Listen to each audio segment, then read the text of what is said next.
कि हमारी नाजुक भई उमरिया कैसे जाबै ससुरे। कि हमारी नाजुक भई उमरिया कैसे जाबै ससुरे। ओ कैसे जाबै ससुरे, ओ कैसे जाबै ससुरे। हमारी नाजुक भई उमरिया कैसे जाबै ससुरे। हमारी नाजुक भई उमरिया कैसे जाबै ससुरे।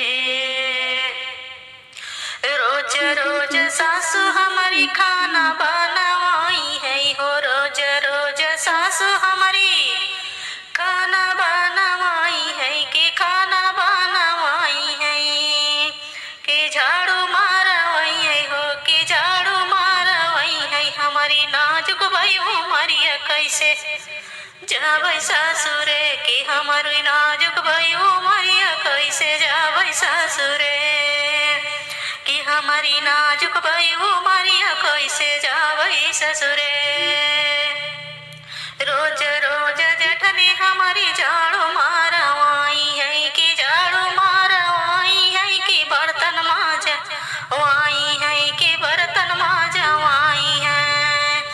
कि अरे बर्तन न मांजब तो ओरहन नैहर जाई है कि ओरहन नैहर जाई है। हमारी नाजुक भई उमरिया ससुरे कर नाही जाइबै। कि हमारी नाजुक भई उमरिया ससुरे नाही जाइबै। हमारी नाजुक भई उमरिया कैसे जाबै ससुरे। कि हमारी नाजुक भई उमरिया कैसे जाबै ससुरे। कि रोज रोज ननद हमारी चुगली कराई है कि रोज रोज ननद हमारी चुगली कराई है। कि हमारी नाजुक भई उमरिया ससुरे नाही जाइबै। कि हमारी नाजुक भई उमरिया ससुरे नाही जाइबै। कि हमारी नाजुक भई उमरिया ससुर नाही जाइबै। कि हमारी नाजुक भई उमरिया ससुर कैसे जाइबै। कि हमारी नाजुक भई उमरिया ससुर कैसे जाइबै। कि रोज रोज सासु हमारी कपड़ा धुलवाई है कि रोज रोज सासु हमारी कपड़ा धुलवाई है।